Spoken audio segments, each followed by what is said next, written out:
ये तत्व ज्ञान ना मिलने से, अध्यात्म ज्ञान ना मिलने से अपने को जो ट्रेनिंग मिलती है परिवार से, रिश्तेदारी से, कुटुंब कबीले तक, समाज से, वो केवल यही मिलती है भाई अपना करके खा ले और लेकर दे दे। ये तो एक नेक पुरुष का कर्तव्य बनता है, ये तो फर्ज होना ही चाहिए। लेकिन इसके साथ साथ हमने भविष्य का जो करना था, वो परमात्मा की साधना, धर्म, पुण्य करने थे, वो ज्ञान के बिना वंचित रह गए। और वो ज्ञान मिले सतगुरु और संत से, तो परमात्मा कहते हैं आखिर तुझको कौन कहेगा गुरु बिन आत्म ज्ञान।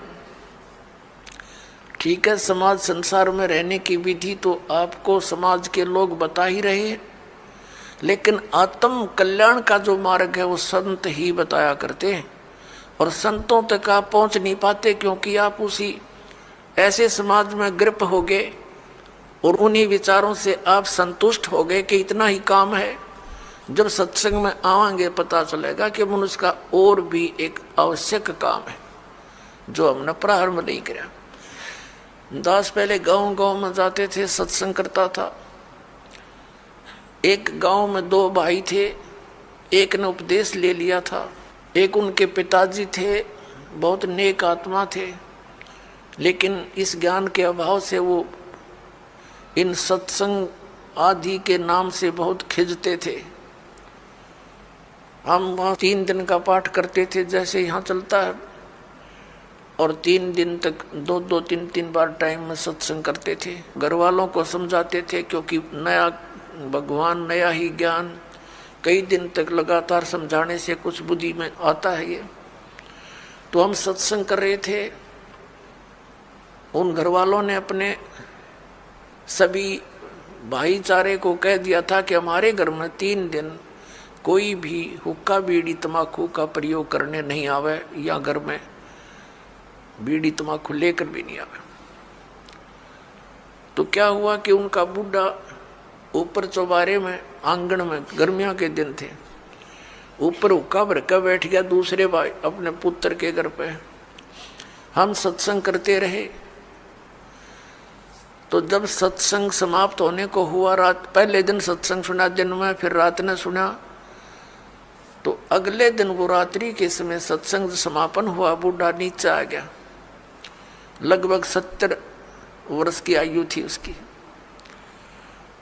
अब वो आके हमारे पास बैठ गया जमीन पे, और उसकी पुत्र वधू ये सोच रही थी बूढ़ा पता नहीं क्या बोल लगा महाराज जी को, पता नहीं क्या कह देगा यू, क्योंकि इनने कभी ये काम देखे नहीं, और पता नहीं क्यों आ गया यू तो बहुत चिढ़ा करता है इन बातों से। वो बैठ के और आंखों में पानी भराया, रोने लग गया।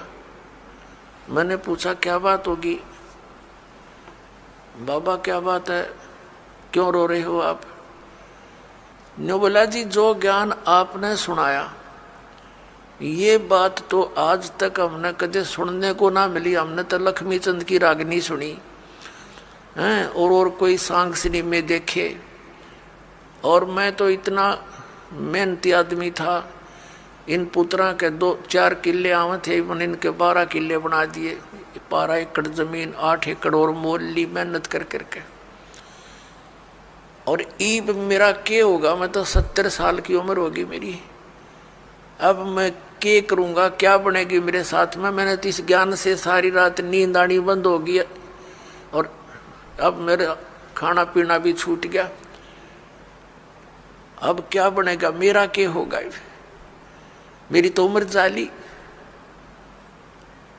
और उसकी पुत्र वधू भी वहीं बैठ की। बूढ़ा आज तो बहुत अच्छा बोला, और वह ध्यान से सुना कि जो क्या हो गया बुढ़े के एकदम।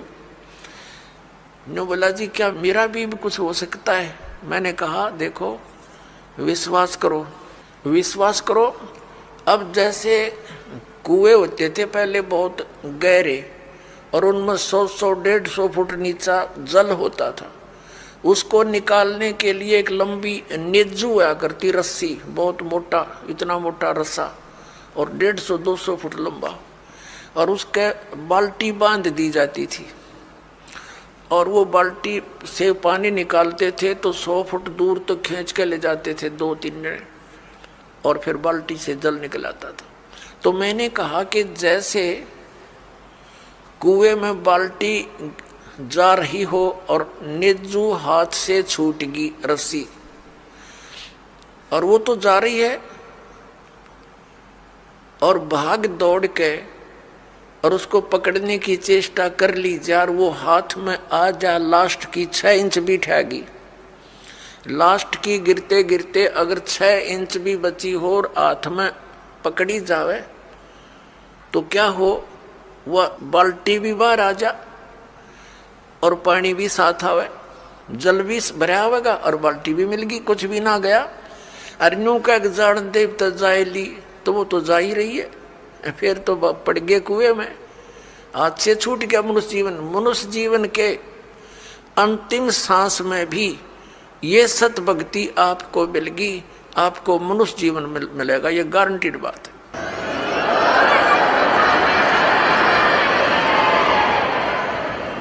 और आप क्या तो अभी 70 वर्ष है, एवरेज 80-90 तो मानते हैं मनुष्य की आयु, और आप तो स्वस्थ दिखाई देते हो, करड़े हो, खूब तगड़े, और नाम लो पर ओका बीड़ी शराब तम्बाकू ये छूना नहीं पड़ेगा। और आन उपासना कुछ नहीं करोगे, ये बाबे गांव घूम में जितने डेरे डेरे बन रहे हैं या अन्य जो समाधि पूजा तीर्थ व्रत ये नहीं करने होंगे।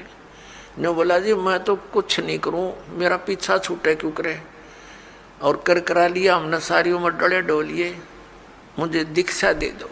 उसकी पुत्र वधू कहने लगी दादा ओके बहुत पीवा है तू, नाम लेकर हुक्का नहीं पीना। नो बोला तू देखिए तो एक बार, मन तो पता ही ना था इस बात का, आग लग गई सोके गए, फूकना मैंने मेरा गधा बनूंगा, कुत्ता बनू, ब्रांड मट्टी होगी। और संता के वचन है ये झूठे नहीं हुआ कर दे बेटी, तो पुण्यात्मा देखकर भाग जाएंगे बुढ़ापे में। नाम ले लिया उस भक्त ने और 10-15 वर्ष जिया और सह शरीर आराम तक अपना मृत्यु को प्राप्त हुआ और मोक्ष हो गया। कहते हैं जीना तो थोड़ा ही भला जब सत सुमरण हो और लाख वर्ष का जीवना लेखा धरे नहीं कोई। अपने आत्माओं जैसे बालक भक्ति पर लगता है बहुत अच्छी बात है, लेकिन इस ज्ञान से परिचित बूढ़ा तो सिर धड़कीबाजी ला देगा। न पता है उसने तो रोज पता है ना मेरा कल टिकट कट जाए तो स्लोप में लिया जीवन कति नो डलान में है। लास्ट दिन के रहे जहाँ 60 साल पाछे तो उल्टी गिनती शुरू हो जाए, ध्यान रखनी चाहिए बुढ़ा ने। और डट के करे भक्ति अपना पीछा छुटवावे। और ईबत ही न्यू पड़े रहे। जैसे एक कवि का एक शब्द है, बिना ज्ञान के ऐसे दुखी होते हैं। एर नर धोखे धोखे लुट गया आगी अंत घड़ी रे आगी अंत घड़ी। एर नर धोखे धोखे लुट गया आगी अंत घड़ी रे आगी अंत घड़ी। तो फिर क्या कहता है, पोता ब्यालों या मन में रही और एली करवा दो खड़ी। टिकट कटन हो रही है और ये आस्था लाए बैठा है कि भगवान एक पोता और ब्याह जा फिर बेसिक मर जाऊं, और फिर नो कहे एक छोरे किया एक और मकान बन जा बस फिर क्या करने बेसिक मर जाऊं। बता, इस प्रकार की आस्थाएं अज्ञानता से वृद्ध अवस्था में ये ज्यादा बढ़ जाती हैं, और जब ज्ञान हो जाएगा तब अपना माला लेके और बैठ जा कुण में, ना ताश खेले ना होके पाड़े ना गप्पे मारे, दिन रात एक करके अपना भक्ति करा के पीछा छुड़वावे। तो इस प्रकार पुण्यात्माओं परमात्मा कहते हैं पाछे गई सो जान दे और ले रहे तीन राख, उल्टी ला चढ़ाइयो करो अपुटी चाक।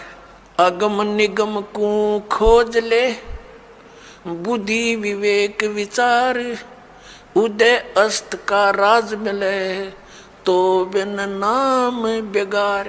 क्या कहते हैं परमात्मा के याद दिलाना चाहते हैं कि जरा सा कुछ विवेक से काम ले ए प्राणी। अगम निगम को खोज ले और बुद्धि विवेक विचार, उदय अस्त का राज मिले तो बिन नाम बेगारे। परमात्मा याद दिलाते हैं कि जो परमात्मा की भक्ति नहीं करते वो चाहे पूरी पृथ्वी का राजा है। आपने न्यू दिखा है कि तो बड़े आगे पाछे इसका सलूट मारनी है और बड़ी जय जयकार हो रही है।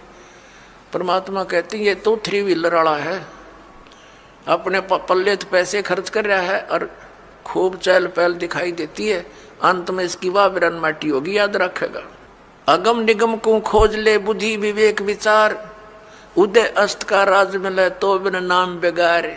या भक्ति नहीं है तो यो राजा पूर्व जन्म की कमाई को बर्बाद कर रहा है और आगे की दाढ़ी बनती नहीं, क्योंकि यो नाम जाप ठीक नहीं कर रहा है। तो इसलिए परमात्मा कहते हैं बिन उपदेश अचंभ है, ये क्यों जीवत है प्राण, भक्ति बिना का ठोर है, ये नर नाही पाषाण। परमात्मा कबीर परमेश्वर जी कहते हैं कि बिना उपदेश लिए बगैर गुरु धारण किए ये मनुष्य ये जीव किसको आधार मान के जी रहा है। मुझे इस चीज का आश्चर्य हो रहा है। और भक्ति बिना का ठोड़ है, ये नर नाही पाषाण। ये तो पत्थर हैं जब इस मनुष्य जीवन को बर्बाद कर रहे हैं, ना कोई आधार। यदि हम बच्चों को आधार मानते हैं तो हमारी ये मृत्यु हो जाती है, तो बच्चे हमारे कहाँ से हुए। हमारे सामने बच्चों की मृत्यु हो जाती है तो ये आधार निराधार था, हमारा भूल थी हमारी कि हम इसीलिए जी रहे थे। हमारा आधार होना चाहिए मोक्ष, और मोक्ष के लिए पूर्ण संत की आवश्यकता होती है, सतभक्ति की आवश्यकता होती है। तो वो सभी समय संयोग इस कलयुग में आके इकट्ठे होते हैं जो अब आपके लिए रजा कर रखी भगवान ने। संत पूरा हो, पूर्ण परमात्मा की भक्ति हो, शास्त्र अनुकूल हो, अधिकारी हो नाम देने का, तो ऐसे संयोग ऐसे नंबर कदे कदे जुड़ा करे जो आज सारे नंबर मिल गए। और अब केवल नाम लेना है, बुराइयों से बचना है, मोक्ष हो जाएगा। परमात्मा क्या कहा करते, यो सौदा फिर नाही संतो, यो सौदा फिर नाही, यो सौदा फिर नाही रे संतो, ये सौदा फिर नाही। लोहे जैसा ताव जात है, लोहे जैसा ताव जात है, ये काया दे सराही रे संतो, यो सौदा फिर नाही। ये सौदा फिर नाही संतो, यो सौदा फिर नाही। ये मनुष्य जीवन का मिलना बार बार नहीं होता। किसी सदग्रंथ को उठाकर देख लो, किसी महापुरुष के विचार देख लो कि मानुष जीवन दुर्लभ है, ये मिले न बारंबार, और जैसे तरवर से पत्ता टूट जाए वो फिर नहीं लगता डार। परमात्मा कहते हैं कबीर साहब जी के इड़की दे दे रोएगी सुरता जो तू चलेगी अकेली। जिस परिवार के लिए तू सारा दिन केवल इस पशु जैसे कर्म में ही लीन रहता है, और जब तेरी मृत्यु होने का समय आ जाएगा, अचानक बीमारी भयंकर हो जाती है लाइलाज, फिर वो सोचता है कि अब मेरा क्या हो बनेगा भगवान, मेरे बच्चे रह गए, इनका क्या होगा। परमात्मा कहते हैं तू भक्ति कर, मेरी शरण में आ, तेरी आयु भी बढ़ाऊंगा, तेरे बच्चों की भी रक्षा करूंगा। इसलिए भगवान की खोज हम कर रहे थे, भक्ति कर रहे थे कि हमारा ऐसा बुरे टाइम में भगवान मदद किया करता है। तो परमात्मा कहते हैं तू मेरी शरण में आ, फिर लग ढंग से। कहते हिड़की दे दे रोएगी सुरता, आत्मा को कह रहे हैं जब तू चल लेगी अकेली। जिस परिवार को अपना मान रहा था वो तो यहीं रह गया, तेरी बाँह पकड़ के ले जाएंगे यम के दूत। फिर न कह पछाड़ खा खा रोएगी तू आत्मा, क्योंकि तेरा कोई संभालने वाला होगा नहीं, तेरा भगवान परमात्मा साथ दे नहीं, क्योंकि आपने उसकी साधना की नहीं विधिवत। और यदि आपने सतभक्ति कर रखी है और आपका यहाँ से जाना भी तो है ही सभी ने, लेकिन मालिक आपके साथ खड़ा पाओगा जब कहेगा बेटा मेरे साथ, और यम के दूत दूर हो जाएंगे न, एक दूर कति 100 कोस दूर खड़े पाओगे। तो हमने उस दिन की भी अब थोड़ी सी चिंता करनी चाहिए।